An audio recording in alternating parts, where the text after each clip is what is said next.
Hello everyone, আমি ইতিমধ্যে পাবনা রূপপুর পাকশি ব্রিজের ঠিক পূর্ব সাইডে চলে আসছি। দেখতে পাচ্ছেন আমার ঠিক বাম সাইডে সেই রূপপুর পারমাণবিক বিদ্যুৎ কেন্দ্র, যেখানে হাজার হাজার মেগাওয়াট বিদ্যুৎ তৈরি হয়, মানে তৈরি হবে ইন ফিউচারে। তো সেই বিদ্যুৎ কেন্দ্র অলরেডি আমার সামনে। এখনো একটা, দুইটা, তিনটা, চারটা যে বড় বড় যে একটা, এটাকে কি বলে, মানে গোল যে চুঙ্গা টাইপের, ঠিক গোল রাউন্ড। এটা কি গ্যাস নিগৃহীত হওয়ার জন্য নাকি হাওয়া বের হওয়ার জন্য, এটা আসলে জানি না। তবে উপরে কিছু ওই যে ওয়েট যে ক্র্যাঙ্কগুলো আছে, এইগুলো এখনো উপরে সেট করা, মানে ভারী কোনো জিনিস উপরে তোলার জন্য এই ক্যারাংগুলা ইউজ করা হয়।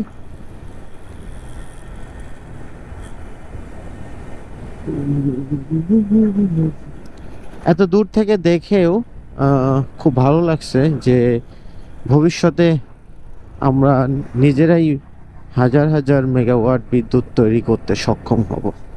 কিন্তু আরেকটা জিনিস ভাবলে অবাক লাগে বা ভয় লাগে, যে একটি পারমাণবিক বিদ্যুৎ কেন্দ্র ধ্বংস হলে কয়েক হাজার মাইল পর্যন্ত দূষিত হয়ে যায় এলাকা।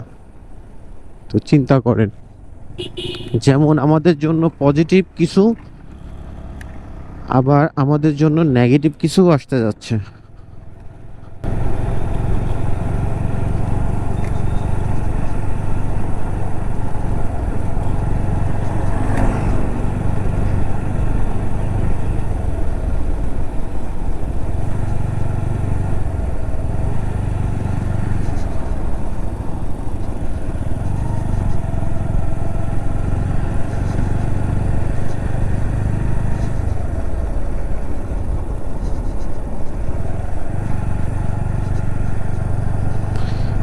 এখানে এই টানা রোদের মধ্যে হাজার হাজার শ্রমিকের বাইক এভাবে পড়ে থাকে। অনেকেই দেখছি যে সুন্দর করে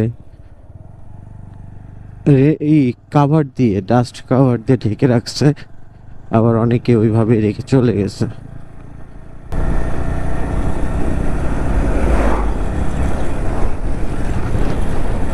যত কাছে যাচ্ছি ততই ভয়ঙ্কর লাগছে দেখতে।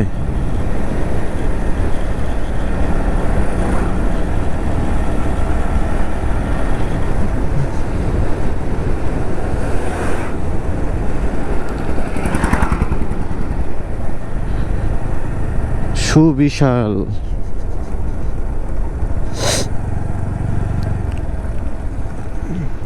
নদীর নাম পদ্মা, স্থানের নাম রূপপুর, পাবনা পানি উন্নয়ন বোর্ড।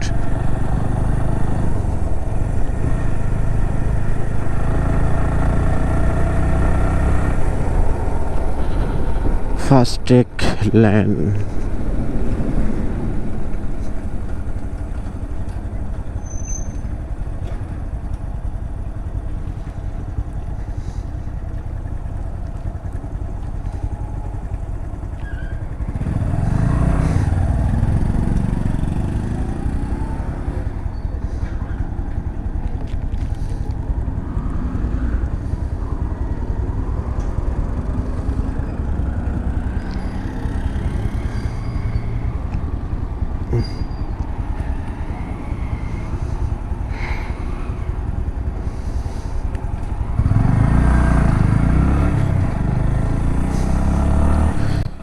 আলহামদুলিল্লাহ, ইতিমধ্যে টোল দেওয়া শেষ।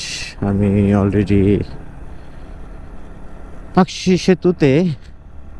এ পর্যন্ত অসংখ্যবার এই সেতু বাইক দিয়ে পার হয়েছি, যেহেতু আমার নিজের এলাকা।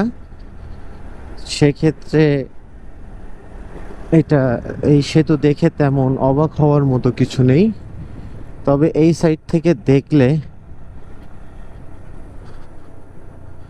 আমি এখান থেকে একটা ছবি নিব, দেখি সেতুতে তো মনে হয়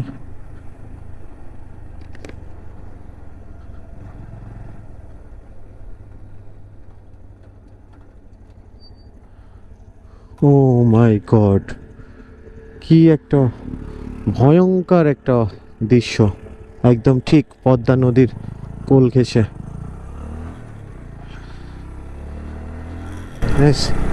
পয়েন্টে পয়েন্টে সিসি ক্যামেরা দিয়ে রাখছে যে দাঁড়ানোর জন্য, প্রত্যেকটা প্লারে CC camera.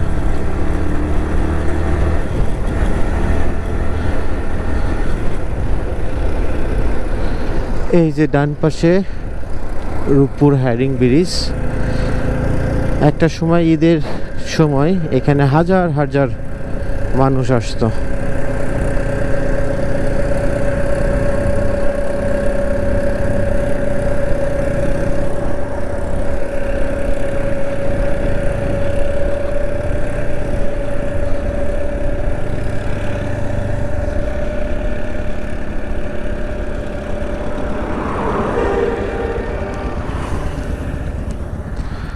Oh my god, goodness.